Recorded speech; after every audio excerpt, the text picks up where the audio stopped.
Stuart Sinclair and Going Forward. Now, some people you can say make an impact on you when you meet them, and some people you can say when you meet them are just sensational. I'm going to say both about my next guest, simply because she's done more for autism than an army of helpers could in 10 years. Anna Kennedy, welcome to Going Forward. It's so lovely to meet you. Thank you. I'll give you the tenner later. Right. That's much, right? You said 5. You've done a lot for autism because, as a parent, you have 2, doesn't look possible, but 2 autistic children, don't you? Sons that have now grown up. Yeah, I was thrown into the world of autism because of my boys. Patrick is 28 years old. He's got a diagnosis of Asperger's syndrome, but we weren't told until he was 7 years old, even though he was diagnosed when he was 4. We found out by accident. And Angelo was diagnosed quite early on, 18 months to 2 years, and he has a diagnosis of severe autism, nocturnal epilepsy, and a significant sensory processing condition. So that's why I was thrown into the world of autism. Didn't really know that much about autism apart from the film Rain Man, as many mums and dads. Yeah. And then I thought, once they were diagnosed, no one actually sat down with me and said, this is what autism is. No one actually sat down with me and shared with me the amount of different practices that go on. I think I must have counted at the time about 17 different practices of working with children with autism. And I thought, which one do I choose for my sons? How do I know what's going to be best for Patrick and Angelo? Patrick was at mainstream school. He was being bullied. I took him every single day into school, kicking and screaming, with Angelo in the buggy. It must have been a nightmare. It was, but it was just, I wasn't sure what I was dealing with, and because Patrick was diagnosed, and we didn't know he had autism, I thought it was because he was a premature little boy. He was only 2 pounds when he was born, because I had preeclampsia and toxemia for both pregnancies. So I thought because he was in and out of hospital, he seemed to be picking up anything that was going. He had rickets, he got septicemia, you name it, he was just picking it up. And I thought, we were in and out of hospital, and I thought that's why he was such a clingy child, and he found it difficult to speak to other children. But we got to such a stage that it just wasn't working at all for Patrick, and he just became very stressed, wasn't sleeping, and became a very angry little boy, and started drawing angry pictures of steam coming out of his ears because he didn't want to go to school. So we had a meeting, and then that's when we discovered Patrick had a diagnosis, and Angelo was diagnosed 6 months before that. So when I read the report, because one of the therapists couldn't actually come to the meeting, I just felt like this huge explosion had gone off in my head, thinking, what have I done wrong? And I was thinking, I don't smoke, I don't drink. I was trying to think of everything, but you know what? You just haven't done anything wrong. It's just that your boys have been diagnosed with autism. They've never changed. They've always been the same. Right. They've just got a label of autism. So that's when I threw myself into, right, what can I do to help my sons? So I was reading everything I could possibly read about. Every book I was reading, it was early intervention is crucial for these children. But no one was giving it to me. So I was looking at different schools. I was looking at MLD schools, SLD schools, mainstream schools, schools with units attached. Again, no one sat with me and said, this might be best for Patrick, this might be best for... So it's a very much like, it's like a feeling away, like what am I... Left to your own devices. And you know what, I go with my gut instinct, and I always have since I've been a child, if you like. So we did find a school, but they were so full that they had a waiting list as long as your arm, and they said if you don't live in Ealing, there's no even point putting your name on the waiting list. So I bumped into a mom who basically, her son had just been diagnosed with semantic pragmatic language disorder. I just love these titles they give the children. And she, again, was struggling, like myself. Right. So we decided there must be other parents like us. We couldn't find any support groups in the area. So I thought I'll put something in the local newspaper. 275 families came out of the woodwork, even though I was told by the local authority my 2 boys were the only 2 that had a diagnosis of autism in Hillingdon, which made me feel even more isolated. So all these parents came out of the woodwork, some parents of children, some parents of adults that might have been in the mental health unit. One gentleman was misdiagnosed with schizophrenia. He didn't have schizophrenia, he had Asperger's syndrome, but was given medication for schizophrenia. He then developed psychotic episodes, so his primary condition was not autism anymore. So I was hearing all of these stories and I thought, I've got to do something here, because obviously my kids were just boys and I was hearing the horror stories of adults, and I thought, I don't want to get them to get to that stage. No. So we found out about a school that they were going to knock down and build 37 flats.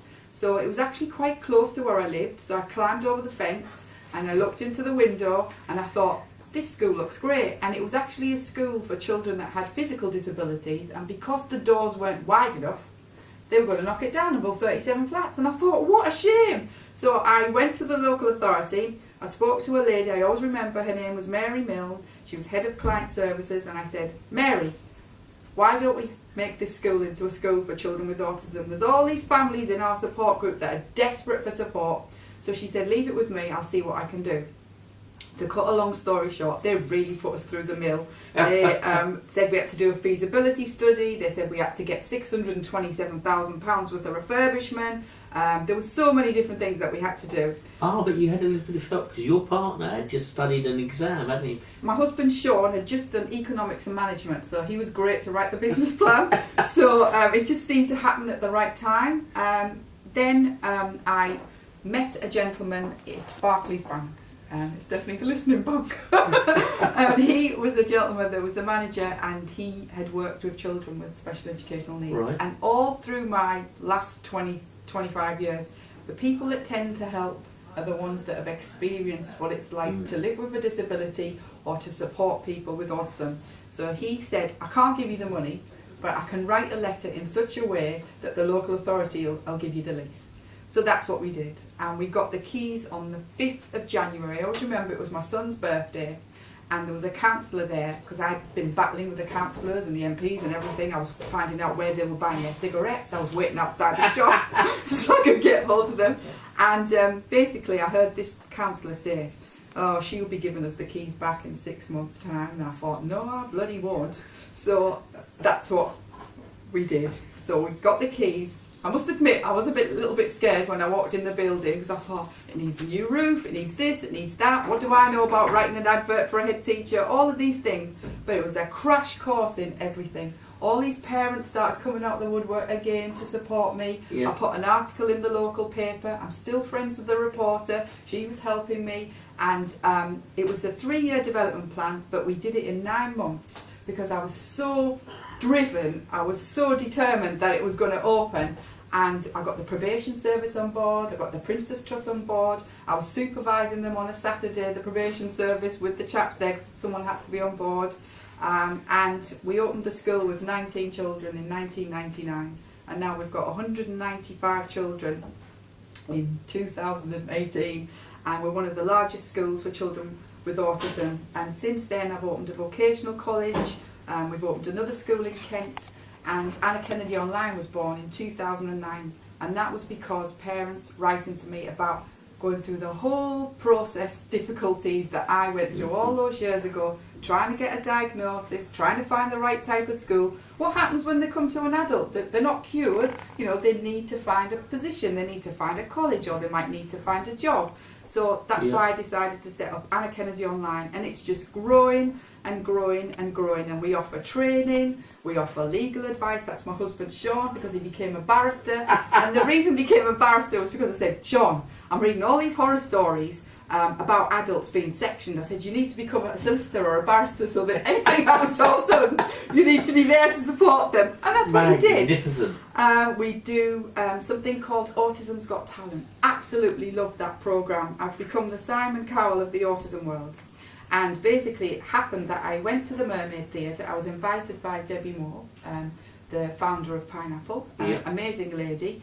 And I went to see a show by Pineapple Performing Arts. And I was looking around and I thought, I wonder if I could put on a show made up of wow factor talent. because all these parents, again, were writing to me about their children being bullied and turned to the performing arts to help them get through their ordeal. So basically what they were doing were they were sending me videos of them singing, dancing, comedians, magicians, you name it. I thought, I've got to do something with this. This is amazing. And I was listening to some of the kids and their hairs on the back of my neck were going up and listening about their stories and about how they struggled. So I particularly want to mention Stephen, because I know he's a case that doesn't actually make any sound at all.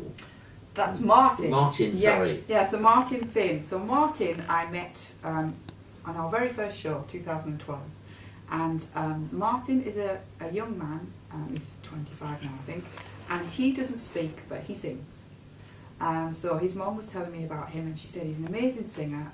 He's always listened to music throughout his life, and they've set up a room now where he can sing and he's got, you know, a microphone. So she said, but if you say to Martin you're going to sing today, if he sings in rehearsal he won't sing on the performance on stage. So I thought, okay, we'll do whatever we can to make it work.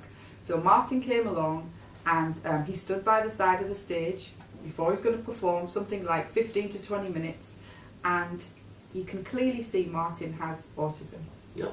And he walked onto stage and he was swaying from side to side, and as soon as the music started it was almost like someone got a magic wand and put it over his body. He just sort of went like this and he sang beautifully. He sang "You're Beautiful."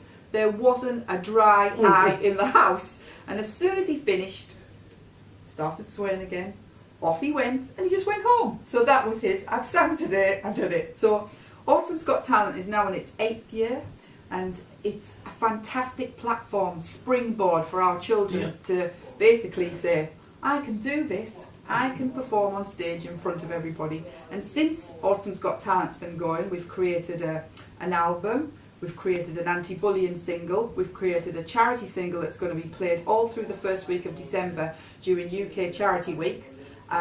We have 9 scholarships at Pineapple Performing Arts. So what I try to do is create opportunities, as many as I possibly can. I have a programme on Sky, and basically I take a young person with me or an adult who's autistic to give them the opportunity and the platform to speak and perform. I have a regular radio programme, women's radio station, twice a month, and again I take a young person, a parent or a professional to speak, to raise awareness about autism. Because my job, I feel, is I've got to raise autism awareness, autism acceptance, and to raise as much awareness as we possibly can, because our children and adults are not second-class citizens. They need the right type of support. They just want to be educated like everybody else. They just want a job like everyone else. My son's now got himself a job at Pinewood Studios. He's 28. He's been working there for 3 months. And apparently the change is amazing. It is. He's just like, he's up in the morning, I don't have to tell him. He's out. I can just see a big difference in him. There's like a big change in him. Now he wants to have a girlfriend, he wants to get married. Just the same as everybody else. It's just that they just need a bit of extra support. I know that there's children and adults out there that are quite severely autistic, but what we need to do is try and work on their independent living skills to make them as independent as they possibly can. And you've created some hero awards, haven't you? Yeah, we're really excited. We're in our 3rd year now. So what I wanted to do was acknowledge people that go the extra mile for children and adults who are autistic. So it could be a teacher, it could be a teaching assistant, it could be a business, it could be a journalist that write really good articles about autism. And that's what we're doing. So it's happening in a few weeks' time, and it was so difficult for our judges to choose 3 finalists from each of the categories, but they did it. So there's 36 finalists travelling from all over the country. We've even got them from America, we've got somebody I think coming from France as well, but from all over that just go the extra mile, that you know, that just want to make a difference. And then we have the event, and it's really lovely. It's quite emotional, and it's to celebrate the good work that's going out there to support our young people. And I think we're looking forward to seeing it happen in the West End at the Radisson Blu in Marble Arch. Yeah, that's right. It's on October the 13th. It's at the Radisson Blu in Marble Arch, and yeah, we do lots of events with the charity. What I try to do is I'm always thinking out the box. I'm always thinking of projects. And I ring my poor PA, Lisa. She's part-time, but when I have an idea, I'm on the tube, I go, Lisa, I've got a new idea. And she's going, oh God, not another one. just like, I think that's the best way to be. Sometimes It you can certainly is. plan things years in advance, but I think sometimes the little seeds that happen when you know, it's just like, and then I go with it, and it's just like, come on everyone, let's get, and everybody I've got is a volunteer, and I couldn't do what I do without my team of volunteers.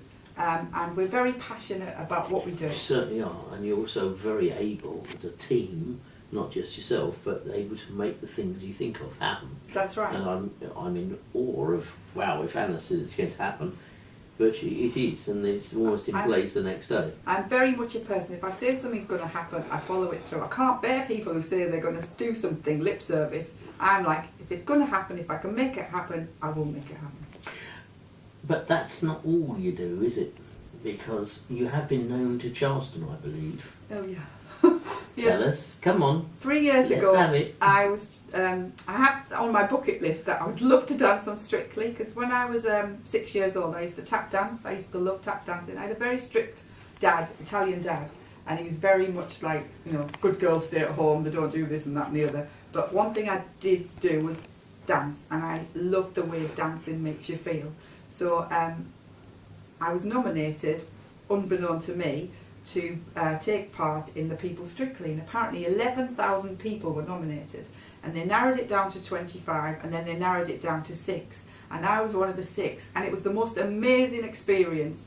I was in the Strictly bubble for about 3 months, and there was a series of 4 programmes, and the 5 other people, we still keep in contact with each other. We all partake in charities, we all support each other, and Robin Windsor was my dance partner, Yeah. and he's amazing, and I love him. And we danced the Charleston together. And what I rediscovered when I danced the Charleston was fun, because I'd forgotten how to have fun, because I'm so focused about what I'm doing. I'm focused about, you know, what can I do for my boys? I'm focused about what can I do for families? Setting up a school. Oh God, I've never set up a school before. All these things. So I'm like, I'm a bit of a perfectionist, and it's just like I want things to go.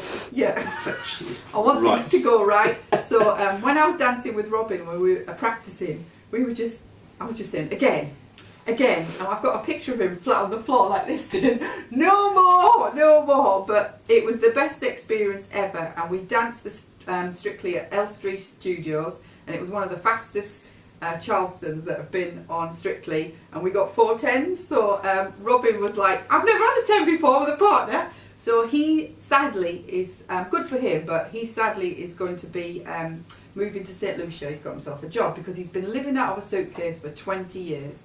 So he's going to do a farewell tour. So he said, Anna, you've got to be part of this tour. So, And you're going to do a finale, aren't you, at a quite well-known theatre in the West End? yeah, so I'm going to be doing 4 of the dates with him, and then the final is November the 25th at the Novello Theatre, and I'm going to be dancing with him. I'm looking forward to it, but I'm thinking, oh, you know, we haven't done it for 3 years, and we're not going to get much practice in, so, but I'm sure it'll be fine. Yeah, well, it just shows the diversity of things you do to help goals, because I know you're both very cogent about helping autism. It is, and also parents need to not forget, which I did for 10 years, remember to have time out for yourself. I didn't do it because you feel guilty, Yeah. and there's no need to feel guilty. And I was reading the newspaper one day and I thought, tap for fun, that's what I'm missing out of my life. I haven't been dancing for 10 years, and do you know what, it recharges my batteries every week. I do Zumba or I do tap dancing, and you have to have time out for yourself. Even if you just go for a cup of coffee somewhere, or sometimes I say, even if you go in the bathroom, shut the door and have a good old scream and jump up and down, whatever it is that you do, you need to have time out for yourself, because if you burn out, who's going to help your family? You're the linchpin. Mums and dads are the linchpin for their family, and obviously grandparents are key as well. Yeah, well, you are setting quite an example to live up to for people who face this. And all I can say is, someone important, Her Majesty herself, has not only met you, but she's given you an award, hasn't she? Yeah, I received an OBE, which is quite a surreal experience. Driving into Buckingham Palace, I went with my mum and my mother-in-law, Coral, and we went to meet the Queen, and I received the OBE, and it was really quite surreal. And I also met Kate Winslet, and I met Gary Barlow, and Kate Winslet actually made a beeline for me. She said, oh, I've heard about you. She said, I've set up the Global Hat Foundation because her daughter was good friends with a young girl that was autistic. So she said, "Oh, I've heard about the work that you've done in the UK," and I was like, "Oh, Kate Rinson knows about me." But yes, it was a real surreal experience. And then in the evening, I went home and I was doing the washing, and the toilet was blocked, and I was unblocking the toilet. And I was thinking, this is weird. 1 minute I'm meeting the Queen, and then now I'm unblocking the toilet. But that just shows you how my life is. So it's all about raising awareness for me and doing whatever I can. And when I lose the passion, I feel then it's time to stop. But I don't think I'll ever stop. But you do, despite the hardships of the quite punishing schedule, you thoroughly enjoy it. I do. I think I thrive on stress because I do get quite stressed, and I don't get a lot of sleep because my youngest son Angelo sleeps 3 to 4 hours a night, so he just doesn't need a lot of sleep. But I don't know. There's something inside me that's like it's just there, and I don't drink, I don't smoke, and it's not just to say I don't drink, I don't smoke. It's because my son has no sense of danger, and I feel I have to be alert. Mm-hmm. So if something ever happened to him, I'd never forgive myself. So that's why but I don't know what I live on. People say to me, "You need to bottle what you're on, Anna, because we need to buy some." Yes, because if you could buy, I think you'd be a multi-millionaire in no time. All I can say to you, Anna, is keep up the good work. So Thank you're you. an absolute inspiration. We will have you back and try and support everything you do. Thank you very much. Just quickly show the book that you have. It was quite a while. She has written a book as well. Yeah, it's quite a while ago, but it's called Not Stupid. These are my boys when they were younger, when we were struggling to try and get a school. And it's called Not Stupid because my son, when he was younger, always said he was stupid. And the reason was because he was being bullied and he was being called stupid, cuckoo-haired, you name it. So that's why I called it Not Stupid. And I did a documentary as well with the BBC when I first opened the school. And we called the documentary Not Stupid. And I'd just like to say that the BBC were going to call it The Two Little Rejects. And I said, no way. I said, I'm pulling out, I'm not doing it. So they said, oh, but, you know, it's a great title. I said, I don't care. You're not calling my sons The Two Little Rejects. So we went with Not Stupid. You're brilliant. Keep it up. Thank you very much. much. Bless you so much. And of course... I love Smarties. Funny that, eh? She's got two.